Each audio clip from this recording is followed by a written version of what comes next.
Bienvenue sur Tournant de la vie, le lieu où l'éclat de l'or est éprouvé par le feu de l'adversité. Qu'est-ce qui a le plus de valeur? Un amour qui brille dans la richesse ou un amour qui réconforte dans le malheur? Si vous croyez au pouvoir du caractère, abonnez-vous, laissez un like et partagez. L'histoire d'aujourd'hui porte sur la différence entre le trésor et la vérité. Au sommet de son empire de verre et d'acier, le vieil Afonso Medeiros regarda son fils, Miguel, et vit un agneau amoureux marchant vers l'abattoir. Juliana, la fiancée de Miguel, était éblouissante, un bijou parfaitement taillé qui brillait sous les feux de la haute société, mais Afonso, un homme qui avait bâti sa fortune en lisant dans les âmes, voyait la froideur du métal sous l'éclat. « Mon fils, dit-il, la voix grave comme le son d'une cloche, l'amour qu'elle te porte est un magnifique spectacle par temps ensoleillés. Mais le véritable test d'un navire, c'est dans la tempête. Avant de lui donner notre nom, tu dois savoir si elle aime l'homme ou l'or qui le part. » Il proposa un plan, un test cruel mais nécessaire. Un mensonge, un faux accident, le feu de l'orfèvre qui séparerait la vérité de l'imitation. Miguel, dont le cœur était un territoire entièrement conquis par le sourire de Juliana, écouta les paroles de son père avec une douleur offensée. Pour lui, ce n'était pas de la sagesse, mais le cynisme d'un vieil homme qui avait oublié la magie du véritable amour. Il voyait la dévotion de Juliana dans chaque regard, chaque contact, et considérait le soupçon de son père comme une hérésie contre le bonheur parfait qu'il croyait avoir construit. Cependant, par amour et par respect pour l'homme qui lui avait tout donné, il accepta le plan. Il se soumettrait à cette charade convaincu qu'en quelques jours, la loyauté inébranlable de Juliana ferait taire à jamais les doutes de son père, prouvant à tous que son amour était, en effet, le plus pur des ors. Dans la maison de Juliana, l'amour se mesurait en carats. Elle et sa mère, deux panthères mondaines à l'appétit insatiable pour le luxe, passèrent leurs journées à planifier le grand mariage, un événement qui consoliderait leur ascension au sommet de la pyramide sociale. Leur conversation ne portait pas sur la bonté de Miguel ou leur avenir ensemble, mais sur la taille du diamant de la bague, la liste des invités influents et la décoration du manoir qui serait bientôt le leur. Pour elle, le mariage était la plus grande affaire de leur vie, et le cœur de Miguel simplement le contrat. La mère de Juliana lui avait appris très tôt à avoir une profonde allergie à la souffrance, une philosophie de vie qui consistait à rechercher le confort à tout prix et à fuir toute situation qui n'impliquait pas l'éclat et la prospérité. L'amour, pour elle, était un accessoire, et la loyauté, un luxe qu'on ne pouvait s'offrir qu'en temps d'abondance. Pendant que les deux femmes trinquaient à l'avenir avec du champagne, une silhouette silencieuse se déplaçait dans les ombres de leur opulence. Viviane, la demi-sœur cadette de Juliana, était une Cendrillon sans bonne fée, traitée comme une servante dans sa propre maison depuis la mort de son père. Elle servait les boissons, nettoyait les coupes vides et supportait les commentaires acerbes de sa belle-mère et de sa sœur avec une patience qui frisait le sacré. Éclipsée par la beauté exubérante de Juliana, la bonté sereine de Viviane leur était invisible. Une qualité aussi inutile qu'un caillou dans un coffre-fort de diamants. Mais sous son apparence humble et sa soumission forcée, Viviane possédait une richesse qu'elle ne pourrait jamais comprendre. Un cœur en or pur, immunisé contre la rouille de l'amertume et la corrosion de l'envie. Une semaine plus tard, la hache du destin forgé s'abattit. La nouvelle arriva comme un coup de tonnerre dans un ciel serein. Un appel téléphonique d'Afonso, la voix étranglée par une douleur parfaitement jouée, informant que Miguel avait eu un terrible accident de voiture. Il avait survécu, mais à un coup dévastateur. Quelques heures plus tard, Miguel fut ramené à son manoir. Non plus le jeune milliardaire dynamique, mais une silhouette pâle et brisée, dans un fauteuil roulant, une couverture sur ses jambes inertes. Le médecin de famille, un vieil ami d'Afonso et complice du plan, présenta le diagnostic avec une solennité sombre. La lésion de la colonne vertébrale était permanente. Miguel était paralysé de la taille aux pieds. Le test avait commencé et le manoir, autrefois une scène de fêtes et de rires, devint le laboratoire silencieux de la dissection d'une âme. La réaction de Juliana et de sa mère fut un chef-d'œuvre d'interprétation. Il y eut des cris, des larmes et des serments d'amour éternel au pied du fauteuil roulant. « Je suis là, mon amour. Je ne t'abandonnerai jamais », pleurnicha Juliana en tenant la main de Miguel, le visage un masque de parfaite désolation. Cependant, derrière cette performance digne d'un prix, le narrateur omniscient que je suis pouvait voir la vérité froide et calculatrice dans leur cœur. Pendant que leurs lèvres promettaient la loyauté, leurs pensées couraient, paniquées, calculant les pertes. Adieu, les voyages à Paris. Adieu, les fêtes glamour. Adieu, l'envie dans les yeux des autres femmes. À la place, surgissait l'image terrifiante d'une vie de servitude auprès d'un infirme, une prison d'infirmière. Elle ne pleurait pas. L'homme brisé devant elle. Elle pleurait l'avenir doré qui leur avait été volé. Les jours qui suivirent furent la lente et douloureuse érosion de la farce de Juliana. La réalité des soins, la routine des médicaments, la tâche de pousser le fauteuil roulant à travers le vaste et silencieux manoir, tout cela se heurtait violemment à son aversion pour ce qui était difficile et désagréable. Sa patience était une fine couche de vernis qui commença rapidement à se craqueler, révélant le bois pourri en dessous. Elle le aidait avec des soupirs d'impatience, ses mains le touchant avec une réticence plus insultante que n'importe quel mot. Depuis son fauteuil, Miguel observait tout, le cœur se brisant un peu plus chaque jour. L'amour aveugle qu'il ressentait pour elle se mourait, et à sa place naissait une désillusion froide et amère. Il s'était soumis à ce test en espérant prouver la force de son amour, mais il était au contraire forcé d'assister à son absence choquante et indéniable. Ce fut la mère de Juliana qui orchestra la solution, une manœuvre de cruauté déguisée en pragmatisme. Trouvant sa fille au bord d'une crise de nerfs, elle l'emmena dans le jardin. « Tu n'es pas faite pour ce genre de vie, ma chérie, » dit la mère, la voix un murmure conspirateur. « Ta beauté est une fleur qui a besoin de soleil, pas de l'ombre d'une chambre de malade. Mais nous ne pouvons pas simplement partir. Le scandale nous détruirait. » Les yeux de Juliana s'emplirent d'un espoir désespéré. « Alors que faisons-nous » La mère sourit, un sourire fin et prédateur. « Nous déléguons le fardeau. Nous avons Viviane. Servir est dans sa nature. Elle s'occupera de l'invalide, et toi, ma fille, tu t'occuperas de maintenir le nom de la famille. C'est la solution parfaite. » Et ainsi la responsabilité de la souffrance de Miguel fut transférée comme un meuble indésirable. Viviane fut convoquée au manoir et la tâche lui fut imposée comme une sentence. « Tu resteras ici et tu t'occuperas de Miguel, » dit sa belle-mère, sa voix ne laissant aucune place au refus. « Juliana a des obligations sociales et toi, eh bien, tu es plus adapté à ce genre de service. » Viviane, cependant, ne vit pas la tâche comme un fardeau, mais comme un appel à sa propre nature. En entrant dans la chambre silencieuse et en voyant Miguel, l'autrefois vibrant milliardaire, maintenant une silhouette immobile et désolé dans son fauteuil, son cœur ne ressentit pas l'obligation, mais une vague de compassion pure et bouleversante. Elle s'approcha de lui, non avec la réticence d'une servante, mais avec la chaleur d'un être humain qui voit la souffrance d'un autre. Son premier geste ne fut pas un soin, mais une gentillesse. Elle ajusta simplement l'oreiller derrière sa tête et lui offrit un sourire sincère. Les jours se transformèrent en semaines, et la présence de Juliana et de sa mère au manoir se fit de plus en plus rare, leurs excuses sur des affaires urgentes de plus en plus éculées. Viviane devint le monde de Miguel, et quel monde différent c'était. Non seulement elle s'occupait de ses besoins physiques avec une patience infinie, mais elle nourrissait aussi son âme emprisonnée. Elle lui lisait des livres pendant des heures, les récits d'aventure le transportant loin de son corps immobile. Elle lui racontait les petites joies de sa propre vie, le jardin qu'elle cultivait, les oiseaux qui visitaient sa fenêtre. Elle ouvrait les rideaux pour qu'il sente le soleil, et elle lui parlait non pas comme à un invalide, mais comme à un ami. Et Miguel, depuis sa prison silencieuse, observait et absorbait chaque geste. Il était le témoin d'un type d'amour qui n'exigeait rien, qui ne s'exhibait pas, qui simplement était. La bonté silencieuse de Viviane guérit un cœur que Miguel ne savait même pas malade.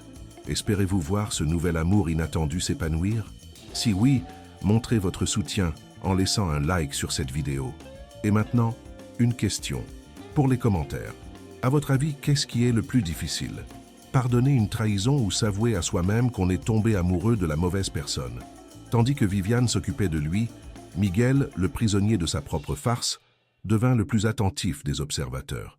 Il commença à voir la vérité que son père, avec sa sagesse cynique, connaissait déjà. L'amour de Juliana était un article de luxe, beau en vitrine, mais inutile dans la tempête. L'amour de Viviane, en 357, revanche, était comme le pain, Une subsistance simple mais essentielle qui nourrissait l'âme. Un après-midi, alors qu'elle lui lisait un poème, la lumière du soleil illuminant son visage serein, la vérité le frappa avec la force d'une révélation divine. Le test de son père n'avait pas seulement pour but de démasquer un mensonge, il était destiné à lui montrer une vérité que son aveuglement amoureux l'empêchait de voir. Il n'aimait pas Juliana, il aimait l'idée d'elle.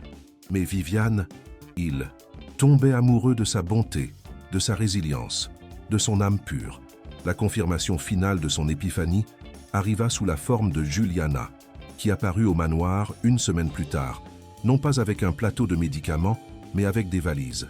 Elle s'arrêta à la porte de la chambre de Miguel, incapable de le regarder dans les yeux, la bague en diamant paraissant vulgaire et lourde à sa main. « Je ne peux pas, Miguel, » dit-elle, la voix froide et distante. « J'admire ta force, mais je n'ai pas cette force. Je ne suis pas née pour être une soignante, tu mérites mieux. » D'un geste rapide, elle retira la bague et la posa sur la table de chevet, un paiement final pour son temps et ses rêves. « Je suis désolée, » mentit-elle, avant de se retourner et de sortir, non seulement de la chambre, mais de sa vie. Pour Miguel, ces paroles n'apportèrent aucune douleur, seulement le son libérateur d'une porte se refermant pour toujours. Quand les pas de Juliana disparurent dans le couloir, un lourd silence s'installa dans la chambre, rompu seulement par l'éclat froid de la bague en diamant abandonnée sur la table. Viviane, qui avait assisté à toute la scène depuis un coin, s'approcha de Miguel le cœur serré, non de triomphe, mais d'une compassion sincère pour la douleur qu'elle supposait qu'il ressentait. « Je suis désolée, Miguel », murmura-t-elle, sa main planant avec hésitation au-dessus de son épaule. Personne ne devrait avoir le cœur brisé de cette manière. Miguel, cependant, ne regarda pas la bague, le symbole du faux amour. Il leva les yeux vers le visage de Viviane, vers les yeux qui ne lui avaient offert que bonté et chaleur. À ce moment, il sut que la farce était terminée. Il ne pouvait plus tromper la seule personne qui avait été sincère. Avec une détermination que Viviane ne lui avait jamais vue, Miguel prit une profonde inspiration. La seule chose brisée ici, Viviane, c'était ma stupidité.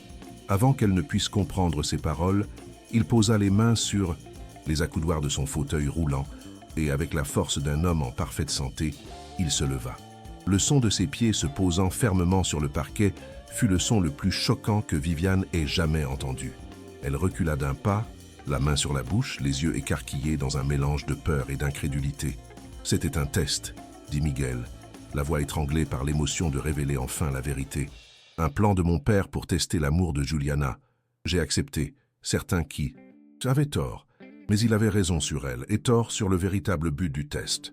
Il ne s'agissait pas de démasquer le faux amour, il s'agissait de me permettre de trouver le vrai. » Viviane le dévisagea, le cœur en proie à une tempête d'émotions contradictoires.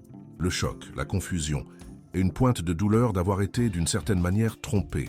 Miguel vit le doute dans ses yeux et fit un pas de plus, la sincérité débordant de sa voix. « Mon erreur a été de croire que j'aimais Juliana. Ma seule vérité ces dernières semaines a été ta bonté. Viviane, la paralysie était un mensonge, mais ce que j'ai ressenti pour toi, l'admiration, le respect et l'amour, tout cela est la chose la plus réelle que j'ai jamais ressentie de ma vie. » Il prit sa main et son contact n'était pas celui d'un malade, mais d'un homme complet, qui avait enfin trouvé la part qui lui manquait. En le regardant dans les yeux, Viviane ne vit ni le milliardaire ni l'acteur, mais l'âme d'un homme qui avait traversé le feu et en était ressorti purifié. Et son cœur, qui n'avait toujours su que donner, s'ouvrit enfin pour recevoir. À cet instant précis, Afonso Medeiros entra dans la chambre, non avec l'arrogance d'un homme qui avait prouvé qu'il avait raison, mais avec la sérénité d'un père qui voit son fils enfin en sécurité. Il avait observé de loin, attendant l'issue de ce test douloureux. Il ne s'adressa pas à Miguel, mais se dirigea directement vers Viviane, prenant son autre main avec une révérence qui la laissa sans voix. « Ma chère enfant, » dit le vieux patriarche, les yeux humides, « tu es entrée dans cette maison pour soigner un infirme, mais ce que tu as fait est bien plus grand. Tu as guéri la cécité de mon fils, et rappelé à ce vieil homme que le véritable or ne brille pas, il réchauffe. » Il sourit. « Je ne sais pas ce que l'avenir vous réserve, mais sache ceci, tu n'es plus une invitée dans cette maison. Tu es une bénédiction. » Le mariage de Miguel et Viviane, célébré quelques mois plus tard, ne fut pas l'événement mondain retentissant que Juliana avait prévu, mais quelque chose d'infiniment plus précieux. La cérémonie fut intime, célébrée dans le jardin du manoir, en présence uniquement de la famille et des amis les plus proches. Viviane ne portait pas une robe incrustée de diamants, mais une robe en soie simple qui semblait briller de sa propre lumière intérieure. Miguel, à ses côtés, ne voyait pas une épouse trophée, mais sa partenaire, sa sauveuse, la femme qui lui avait appris la différence entre ce que l'argent peut acheter et ce dont l'âme a besoin. Afonso, le vieux père, pleura ouvertement, non de joie pour une bonne affaire, mais du bonheur profond et bouleversant de voir son fils enfin à bon port, ancré non pas dans une fortune, mais dans un amour véritable et inébranlable. Pendant ce temps, de l'autre côté de la ville, la nouvelle de la farce et des nouvelles fiançailles se répandit dans les cercles mondains comme une traînée de poudre. L'humiliation pour Juliana et sa mère fut totale et anéantissante. Elles ne furent pas condamnées pour leur cupidité, car la cupidité était une langue que tout le monde comprenait là-bas. Elles furent ridiculisées pour leur stupidité. Elles devinrent une plaisanterie, une mise en garde sur les chercheuses de fortune qui s'étaient fait berner au jeu final. Les portes qui s'ouvraient autrefois devant elles se refermèrent avec force. Sans le soutien financier de Miguel, elles furent contraintes de vendre leur luxueuse maison et de déménager dans un modeste appartement. Un exil amer où elles passeraient le reste de leurs jours à ruminer leurs regrets et le souvenir du prix en or massif qu'elles avaient laissé leur échapper. Les années qui suivirent transformèrent la maison des Medeiros. Sous l'influence sereine de Viviane, le manoir, autrefois une froide vitrine de la richesse, devint un centre de chaleur et de générosité. Ensemble, elle et Miguel, désormais un homme dont la sagesse égalait la fortune, créèrent la fondation Afonso Medeiros, non pas pour une charité de façade, mais pour trouver et soutenir les trésors cachés du monde, les jeunes au cœur noble et aux moyens modestes, les âmes douces qui, comme Viviane, prenaient soin des autres en silence, sans jamais attendre de récompense. Il utilisait sa vision des affaires pour créer des opportunités, et elle, avec son empathie innée, trouvait ceux qui le méritaient vraiment. Ils devinrent une force puissante pour le bien, un couple dont le partenariat était la preuve vivante que la vraie valeur d'une fortune se mesure au bien qu'elle peut accomplir. Sur son lit, des années plus tard, un Afonso Medeiros âgé et en paix tint les mains de son fils et de sa belle-fille.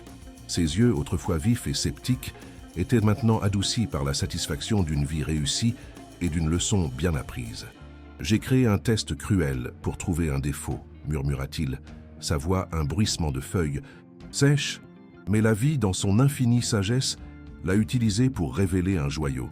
Il regarda Viviane, l'amour d'un père dans son regard. « Merci, ma fille, d'avoir sauvé mon fils de sa propre cécité et de m'avoir montré que le plus grand héritage qu'un homme puisse laisser n'est pas son empire, mais la sagesse dans son cœur. » À ce moment, la bague en diamant de Juliana, conservée dans une boîte comme un artefact d'une vie passée, ne semblait être qu'un morceau de verre, froid et sans vie, à côté de la chaleur qui émanait des mains unies de cette famille.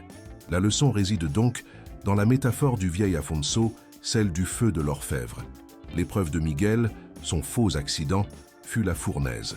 Juliana, qui semblait être de l'or le plus pur, se révéla sous la chaleur de l'adversité être de la pyrite, l'or des fous, brillante au premier regard, mais qui se brise et se réduit en poussière sous la moindre pression, dépourvue de toute valeur réelle. Elle était l'amour-or, un amour qui n'avait de valeur qu'en temps de prospérité et qui s'avérait inutile lorsque la véritable richesse du caractère était requise. Sa beauté et son charme n'étaient qu'un fin plaquage sur un noyau d'égoïsme, et le feu a simplement consumé cette fine couche de vernis, révélant le matériau bon marché en dessous. Viviane, en revanche, était l'or véritable, bien qu'elle fût couverte par la suie de la servitude et de l'oubli. Le même feu qui détruisit sa sœur ne servit qu'à la purifier, brûlant les impuretés de sa situation et révélant l'éclat chaud et constant de son caractère incorruptible. La fournaise ne la changea pas, elle ne fit que la révéler. Et ainsi leur histoire devient un conte intemporel, nous enseignant que dans la grande quête de la vie, nous devons nous méfier de ce qui brille trop facilement. L'amour qui ne s'épanouit qu'au soleil de la fortune est une décoration fragile, mais l'amour qui nous réchauffe dans la nuit froide de l'épreuve est le véritable trésor, un fondement inébranlable. Car le plus grand prix n'est pas de trouver quelqu'un pour décorer notre vie, mais quelqu'un pour la soutenir. Le test de Miguel a révélé la différence entre l'or des fous et un trésor véritable. Ici, sur Tournant de la vie, nous croyons que le caractère est la plus grande de toutes les fortunes. Si cette histoire d'amour et de sagesse a enrichi votre journée, n'oubliez pas de vous abonner, de laisser un like et de partager. Rejoignez-nous pour d'autres retournements qui nous enseignent ce qui a vraiment de la valeur.